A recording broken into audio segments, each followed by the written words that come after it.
स्वागत है। तो ये हम लोग का ये सेकेंड लेक्चर होगा जिससे संबंधित जो फायर एक्सटिंग्विशर है और क्लास ऑफ फायर, इससे संबंधित जितने भी एग्जाम पॉइंट ऑफ व्यू से क्वेश्चन बनेंगे उसमें इसे इंक्लूड किया गया है। तो आइए शुरू करते हैं पहले क्वेश्चन से। पहला है, बिजली से लगने वाली आग को किस श्रेणी में रखा जाता है? बिजली लगने वाली आग को किस में, क्लास ए, डी, सी या बी? तो किस में रखा जाता है? डी में, यानी कि ऑप्शन बी में है, यानी कि आपका क्लास क्या हो जाएगा? डी। कभी कभी किसी भी जो आने वाले आपके जो कॉम्पिटिटिव एग्जाम है उसमें सी आ जाता है, तो इसको लेकर आपको बड़ा इशू नहीं रखना है। किसी में उत्तर सी माना जाता है, किसी में डी माना जाता है। तो अभी तक तो यूपीपीसीएल का हुआ उसमें अब तक डी माना है, तो इसलिए हम लोग डी मान के ही चलेंगे। ठीक है, आगे बढ़ते हैं। दूसरा है कि गैस सिलेंडर एलपीजी किस आग की श्रेणी में रखा जाता है? किस आग की श्रेणी में रखा जाता है? किस श्रेणी में रखा जाता है? तो देखिए, जो क्लास ऑफ फायर को बांटा गया है उससे हम लोग कुछ बात, जैसे क्लास ए में जो ठोस पदार्थ होते हैं जैसे लकड़ी, कागज, सूत, ये सब। क्लास बी में जो द्रव वाले होते, द्रव में कैसे, जैसे डीजल हो गया, पेट्रोल हो गया, केरोसिन हो गया, ऑयल की बात हो रही है। और सी जो गैसी में, जैसे एलपीजी हो गया, गैस हो गया, ये सब चीजें हैं। तो ये सब किसमें? सी में आते हैं। ठीक है, और ये ए, बी, सी और डी में कौन से आते हैं? जो आपको आग, जो बिजली में जो तारों में लगने वाली आग होता है वो डी में आता है। और एक होता है के, जो रसोई में जो आग लगती है उसको के को बोलते हैं, क्लास के। तो गैस और एलपीजी में किस में आएगा? आपका बी में, यानी कि जो नहीं सॉरी सी में, आपको जो गैसी में होगा। तो यानी ऑप्शन हम लोग का कौन सा हो जाएगा? यानी कि सी, क्लास सी किसमें? ए में। ए वाला आंसर हम लोग का सही हो जाएगा। ठीक है, आगे बढ़ते हैं। देखिए, इसी से संबंधित हम लोगों ने जो जो पॉइंट इसमें रखा है, इससे आपका क्या होगा? क्लास ऑफ फायर में जितने भी आग के प्रकार हैं उनके बारे में आप जान जाए। एक ही क्वेश्चन हम मान लो को कराने का एक मकसद नहीं है। इससे संबंधित जितने भी एग्जाम पॉइंट ऑफ व्यू से आने वाले एग्जाम में आएंगे उसे सारे इसमें हम लोग कवर करने वाले हैं। तो आइए देखते हैं। देखिए, क्लास ए में इसके बारे में फिर हम लोग ठोस पदार्थ, जैसे देखिए लकड़ी, कागज, कपड़ा, जूट आदि जो ठोस में होता है क्लास ए में आते हैं। क्लास बी में ज्वलनशील द्रव्य, मिट्टी का तेल, डीजल, पेट्रोल आदि ये किसमें आते हैं? द्रव श्रेणी में, यानी क्लास बी में। और क्लास सी गैसी पदार्थ, जैसे सिलेंडर हो गया, एलपीजी गैस हो गया, इसमें लगने वाली आग है, ये गैसी अवस्था में। डी में बिजली तारों, उपकरणों और अन्य धात्विक में लगी आग को डी में रखा गया है। और क्लास के में जो रसोई में लगने वाली आग होती है उसको क्लास के अंतर्गत रखा जाता है। तो इससे आपको ये कंफर्म हो गया होगा कि कौन सी आग किस श्रेणी में आता है। ठीक है, आगे बढ़ते हैं। आगे दिया हुआ है तीसरा क्वेश्चन कि आग में ईंधन हटाने की प्रक्रिया होती है। देखिए, इसमें जो आग लगने के तीन मुख्य बिंदु होते हैं। जैसे अगर आग है, आग लगी तो इसके 3 बिंदु माने जाते हैं। ये 3 बिंदु कौन कौन से हैं आपको इसको देख लेना है। एक ये कि इसके लिए आग लगने के लिए ईंधन चाहिए, ईंधन चाहिए। और फिर इसके लिए टेम्परेचर यानी तापमान हीट होना चाहिए। और इसके लिए और क्या? ऑक्सीजन यानी O2 होना चाहिए। तो ये जब तक ये तीनों चीजें नहीं होंगी तब तक आपको आग लगने की संभावना नहीं बनेगी। तो यही चीजें इसमें पूछा गया है कि अगर मान लीजिए आग से अगर ईंधन हटा दे, यानी कि जिससे ईंधन को हटाने की प्रक्रिया को कहते हैं। तो जब ईंधन हटाते हैं तो इसको हम लोग क्या बोलते हैं? स्टार्विंग। क्या बोलते हैं हम लोग? स्टार्विंग। यानी ऑप्शन बी में आपका सही हो जाएगा कि इसको हम लोग स्टार्विंग बोलते हैं। ठीक है, अब देखिए आगे चौथा है कि आग से जब ऑक्सीजन हटाएंगे तो उसको क्या बोलेंगे? इसको हम लोग नहीं सॉरी अगर आग से ईंधन हटाएंगे, आग से अगर ईंधन हटाएंगे तो उसको बोलते हैं हम लोग स्टार्विंग। ठीक तो है? हाँ ठीक था, स्टार्विंग। ठीक है, ये बी वाला ऑप्शन होगा, स्टार्विंग। और जब आग से ऑक्सीजन हटाएंगे तो इसको बोलेंगे स्मूथनिंग, यानी कि ए वाला ऑप्शन सही हो जाएगा आपका।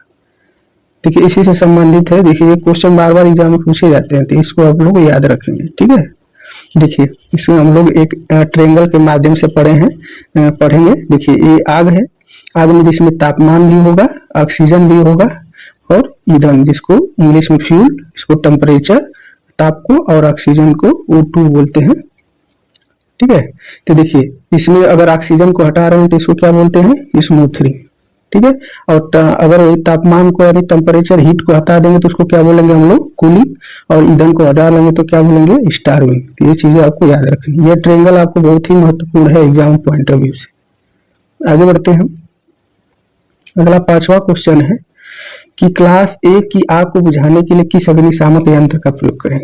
तो देखिए क्लास ए में हम लोग क्या पढ़े थे, जो ठोस पदार्थ होते हैं जैसे लकड़ी, कपड़ा, जूट, ये सब क्लास ए में पढ़े थे। तो ये कौन सा ऑप्शन आपका हो जाएगा, ए, यानी कि जल युक्त, यानी ए वाला आंसर सही हो जाएगा कि यानी कि जो वाटर से, जो जल से भरा हुआ जो अग्निशामक यंत्र होगा उसे हम क्लास ए से बुझाते हैं। फोम टाइप क्या होता है, जैसे फोम में वो आते हैं जो क्लास बी के होते हैं। क्लास बी में हम लोगों ने अभी बात किया कि जो ज्वलनशील द्रव्य होंगे जैसे पेट्रोल, डीजल, ये सब चीजें।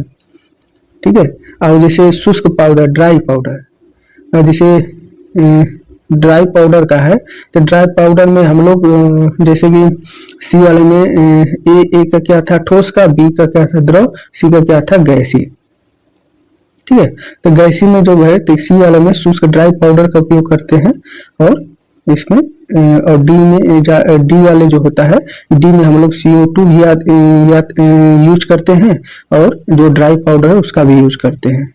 और जो फोम टाइप है ये नहीं यूज करते इलेक्ट्रिक के लिए, और वाटर टाइप, ये दोनों इलेक्ट्रिक फायर अगर लगा है तो ये दोनों यूज नहीं करते। इस चीज को ध्यान रखना आपको। ठीक है, तो हम लोग का क्वेश्चन ये था कि क्लास ए में किसके लिए होता है, तो जो जल से भरा हुआ होगा उससे हम बुझा सकते हैं। और अगला है कि देखिए सभी प्रकार की आग बुझाने के लिए प्रयोग किए जाने वाला अग्निशामक यंत्र है। तो जो सभी प्रकार की आग को बुझा सकता है उसको बोलते हैं CTC अग्निशामक यंत्र, यानी कार्बन टेट्राक्लोराइड। इसका पूरा नाम होता है कार्बन टेट्राक्लोराइड, यानी ऑप्शन ए वाला सही हो जाएगा।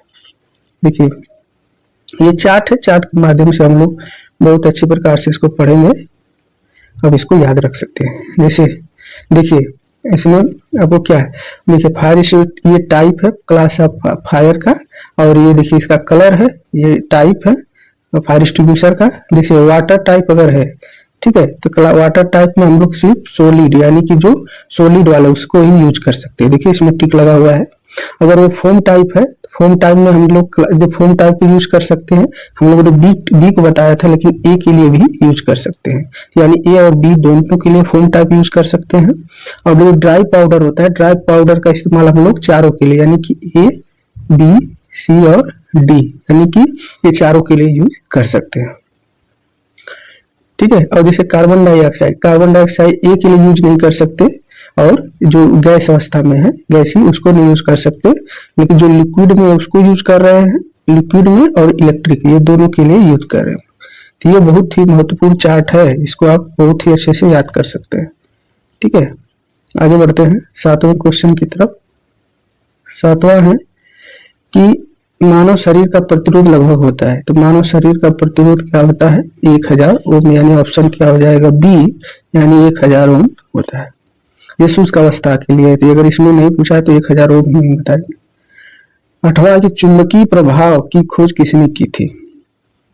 तो देखिए चुंबकीय प्रभाव की खोज किसने की थी, HC ओरस्टेड, HC ओरस्टेड, यानी सी वाला ऑप्शन सही हो जाएगा, यानी कि HC ओरस्टेड ने इसी चुंबकीय प्रभाव की खोज की थी।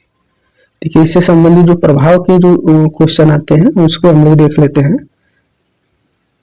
देखिए इसमें पहला दिया है कि ऊष्मीय प्रभाव, उसमें जब किसी तार में विद्युत धारा प्रवाहित की जाती है तो उससे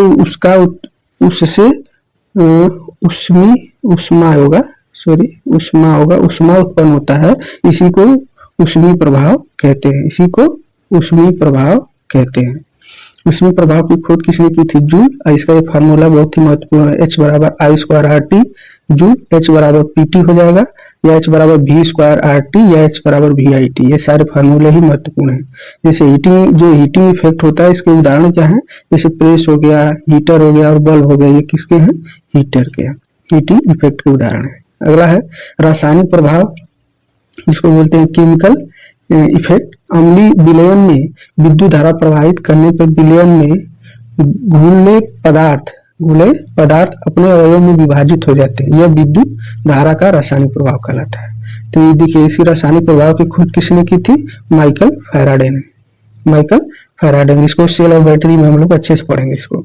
जैसे देखिए, सेल, बैटरी, विद्युत लेपन और विद्युत मुद्रण, ये सब में यूज किया जाता है रासायनिक प्रभाव। ये चीज ध्यान रखना आपको। आगे दिया है आपका जो क्वेश्चन हम लोगों ने पढ़ा था, चुंबकीय प्रभाव। जब विद्युत धारावाही चालक के चारों ओर चुंबकीय क्षेत्र पैदा हो जाता है तो यह विद्युत धारा का चुंबकीय प्रभाव कहलाता है। यानी कि अगर ये कंडक्टर है, कंडक्टर में हम लोग विद्युत धारा प्रवाह कर रहे हैं तो इसके इर्द गिर्द क्या होता है? एक चुंबकीय प्रभाव उत्पन्न हो जाता है। तो इसी को कहते हैं हम लोग चुंबकीय प्रभाव। इसकी खोज किसने की थी?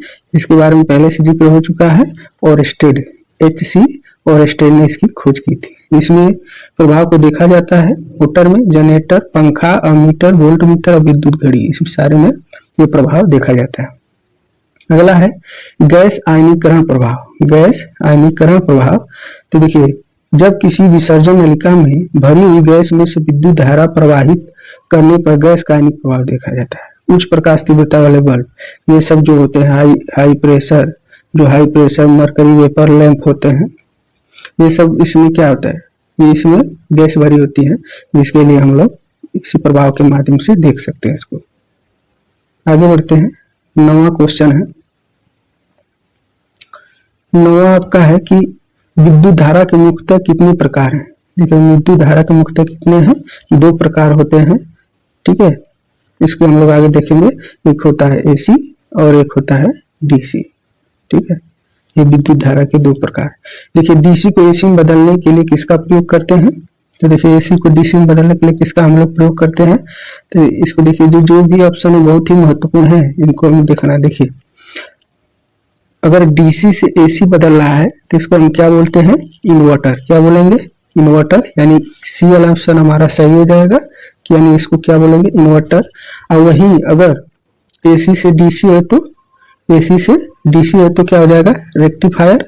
अगर वही DC से टू DC है तो DC टू DC है तो चॉपर बोलते हैं। और वही AC टू AC है तो उसको क्या बोलते हैं हम लोग? AC कन्वर्टर बोलते हैं। इस चीज को भी ध्यान देना।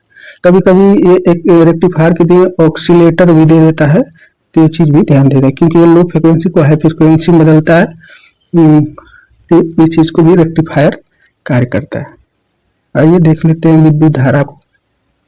देखिए, विद्युत धारा 2 प्रकार के होते हैं, जिसका जिक्र हम लोग कर चुके हैं। दिश्य धारा, डायरेक्ट करंट बोलते हैं DC को। ऐसी विद्युत धारा जिसमें धारा और दिशा का मान नियत रहे, दिश्य धारा। इसमें क्या? धारा और दिशा दोनों का मान क्या रहता है? नियत।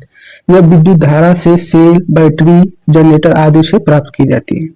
किससे प्राप्त की जाती है? सेल से, बैटरी, जनरेटर आदि से प्राप्त की जाती है। इनका प्रयोग electroplating, arc welding, battery charging यानी इलेक्ट्रॉनिक उपकरण में आदि में किया जाता है। इस इसको देखिए, इसका ये सिंबल बहुत ही महत्वपूर्ण है।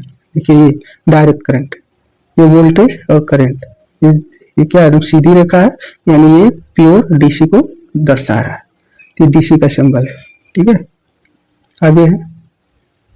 अगला है कि प्रत्यावर्ती धारा, AC बोलते हैं। अल्टरनेटिंग करंट, ऐसी विद्युत धारा जिसमें धारा और दिशा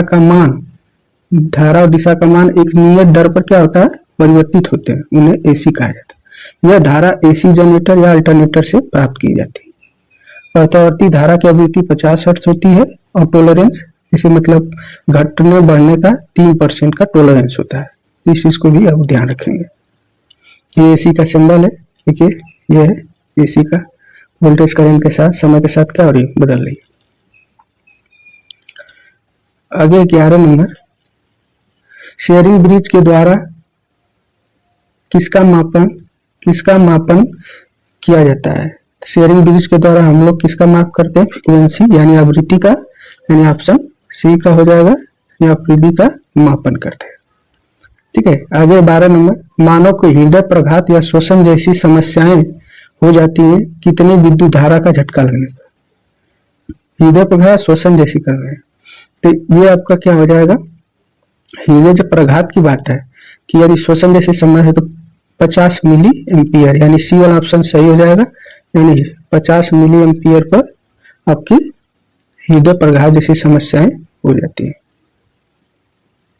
आगे है, देखिए शेयरिंग ब्रिज कैपेसिटेंस, कैपेसिटेंस या रिलेटिव परमिटिविटी होता है ये चीज, और मैक्सवेल इंडक्टेंस को मापता है। केल्विन ब्रिज के द्वारा लोड रेजिस्टेंस मापते हैं। वेन ब्रिज के द्वारा फ्रीक्वेंसी मापते हैं। इस चीज को ध्यान रखना आपको। शेयरिंग के द्वारा कैपेसिटेंस, यानी इसको बोलते हैं हम लोग संधारित्र, और इंडक्शन को बोलते हैं प्रेरकत्व, प्रेरकत्व, और लोड रेजिस्टेंस मतलब निम्न प्रतिरोध, फ्रीक्वेंसी मतलब आवृत्ति। सब ऊपर हम लोग गलत पढ़ लिए हैं क्या है, उसको सुधार लीजिएगा। वो होगा शेयरिंग कैपेसिटेंस यानी संधारित्र होगा, इस चीज को ध्यान रखना। इसमें दिखा, देखिए ये हल्का झटका महसूस 10 मिली एम्पियर और 20 मिली एम्पियर मांसपेशियों पर प्रभाव पड़ता है। 50 मिली पर हृदय प्रघात या शोषण जैसी समस्याएं आ जाती है, और जब 50 मिली से अधिक होगा तो त्वचा जल जाएगी, मृत्यु हो जाएगी, और मनुष्य की सांस रुक जाएगी। तो ये आपका ये चार्ट है। आगे है 14 नंबर, 13 नंबर, अग्निशामक यंत्र को चलाने के लिए पास PAW सूत्र के माध्यम से याद किया जाता है, जिससे ए का सही अर्थ है। तो ए का सही अर्थ क्या होता है, एम। क्या होता है, एम। पी मतलब होता है पुल, पी मतलब होता है क्या, पुल। पी मतलब होता है पुल, पुल द पिन, पिन को निकालने के बाद। ए मतलब होता है एम। यस मतलब होता है स्क्वीज, क्या होता है, स्क्वीज। और ये अगला इसका मतलब होता है स्वीप। ठीक है, इसके बारे में आगे हम लोग पढ़ेंगे अच्छे से। लेकिन निम्नलिखित में से निषेधात्मक संकेत की चिन्ह को दर्शाता है, यानी जो निषेधात्मक इसको बोलते हैं प्रोहाइबिटेशन, क्या बोलते हैं, प्रोहाइबिटेशन साइन। ठीक है, निषेधात्मक चिन्ह, तो जिसमें मनाही का संकेत हो, जिसको मना किया जा रहा हो। तो ये कौन सा है, देखिए इसमें कौन सा दिख रहा है आपको मना करने के लिए, यानी कि ए वाला ऑप्शन लग रहा है कि सिगरेट नो स्मोकिंग का आया है, यानी कि ए ऑप्शन हो जाएगा नो स्मोकिंग। ये सूचना के लिए है, यानी फर्स्ट एड बॉक्स की सूचना दे रहा है। ये क्या वार्निंग है, ये विद्युत झटके से बचने के लिए, और ये मैंडेटरी यानी हेलमेट पहनने के लिए आपको क्या कर रहा है, अनिवार्य है, मैंडेटरी का साइन है।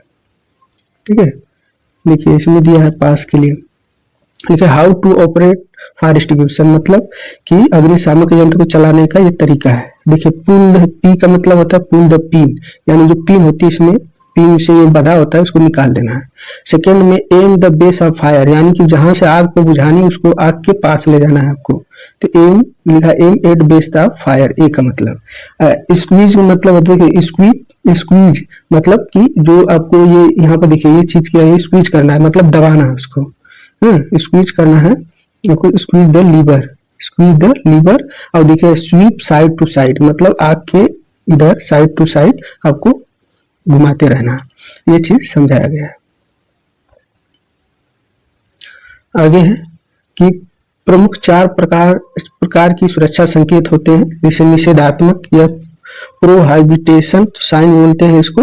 देखिए पहचान क्या है, ये वृत्ताकार होगा, लाल रंग का क्रॉस होगा, काला रंग का जो संकेत इसमें बना होगा यानी चित्र, और जो बैकग्राउंड होगा सफेद होगा। देखिए ये है, जैसे आग का, देखिए आग लगा हो ना, डेंजर फायर रिस्क, ये है, देखिए ये वृत्ताकार है, और इसमें जो ब्लैक आग जो जल रही है काला कलर का है, बैकग्राउंड सफेद है, और ये क्रॉस है लाल कलर का है। तो इसको नो स्मोकिंग का है, नो नेगेटिव लाइट्स का है, take care of static charge का है। ये सारे किसे निषेधात्मक के है। आगे है दूसरा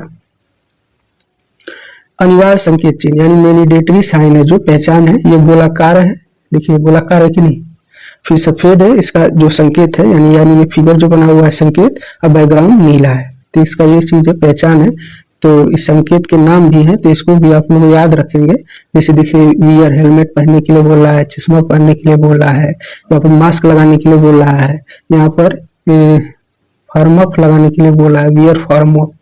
यहाँ पर देखिए शूज पहनने की बात हो रही है, यहाँ पर ग्लव्स लगाने की बात हो रही है, यहाँ पर शूज की बात हो रही है, वियर ग्लव्स, यहाँ ग्लव्स की बात हो रही है। तो ये चीजें आपको पहचान, इससे देखकर आप पहचान सकते हैं कि साइन किसका है। ठीक है, आगे है चेतावनी संकेत चिन्ह, देखिए जिसमें चेतावनी जीत आती है। तो इसका आकार होता है त्रिभुजा का, बॉर्डर होता है काला रंग, यानी बॉर्डर है, काले रंग का संकेत भी होगा, और पीला रंग का इसका बैकग्राउंड होगा।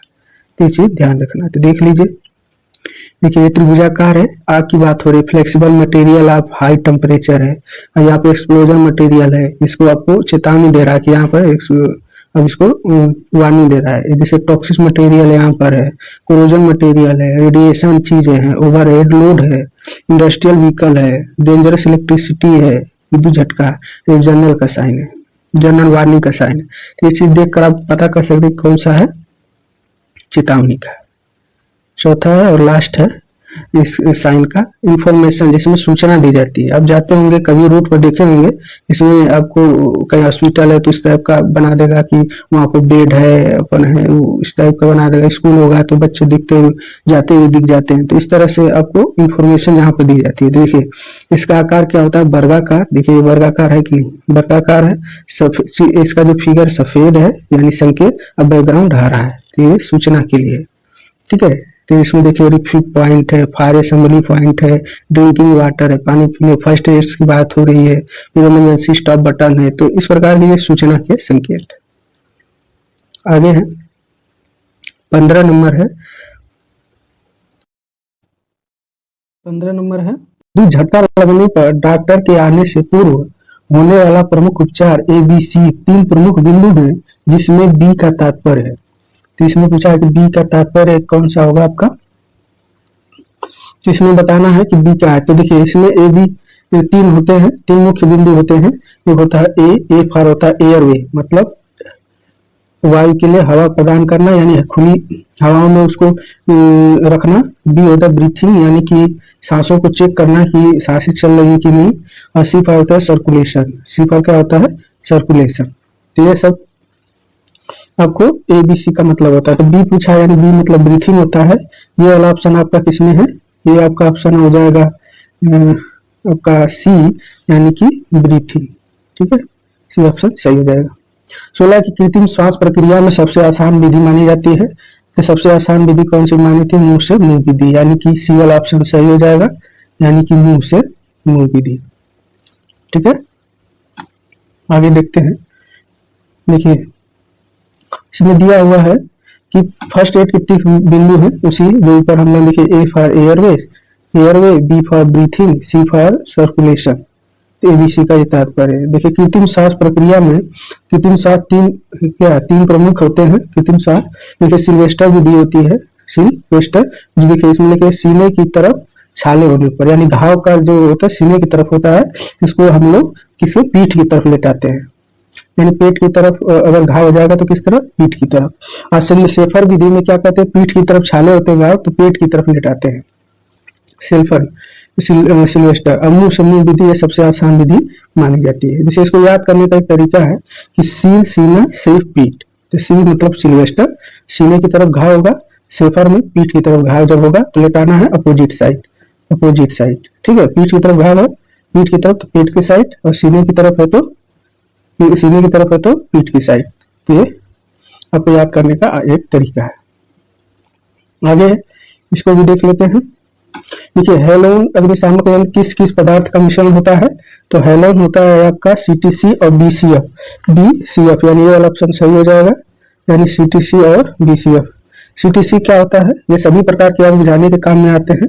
तो इसमें होता है कार्बन, ऐसे CTC का मतलब होता है कार्बन टेट्राक्लोराइड, BCF का होता है ब्रोमो क्लोरो डी फ्लोरो मीथेन, ब्रोमो क्लोरो डी फ्लोरो मीथेन। तो इस चीज याद रखना आपको, यानी CTC और BCF का मिश्रण होता है हेलोन अग्निशामक यंत्र। अगला है कि जल युक्त अग्निशामक यंत्र पर किस रंग की पट्टियां लगी होती हैं, तो पट्टी की बात कर लेते हैं। तो जो जल होता है यानी जो वाटर, जो क्लास ए वाटर किसमें होता है, क्लास ए के जो आग होता है उसको बुझाने के काम आता है। तो ये आपको क्या होता है, लाल, यानी कि सी वाला ऑप्शन आपका सही हो जाएगा, यानी कि उसमें पट्टियां क्या होंगी, लाल हो जाएंगी, ठीक है। आगे देखिए इससे संबंधित क्वेश्चन देख लेते हैं।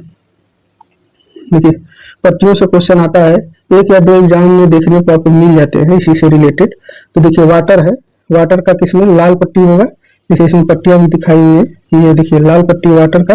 फोम होगा जो क्लास ए और बी के लिए इस्तेमाल किया जाता है वाटर डिस्ट्रीब्यूशन, तो ये फोम टाइप होगा वो बी होगा, और ड्राई पाउडर टाइप होगा ब्लू होगा, ये क्रीम कलर इसको बोलते हैं, क्रीम कलर।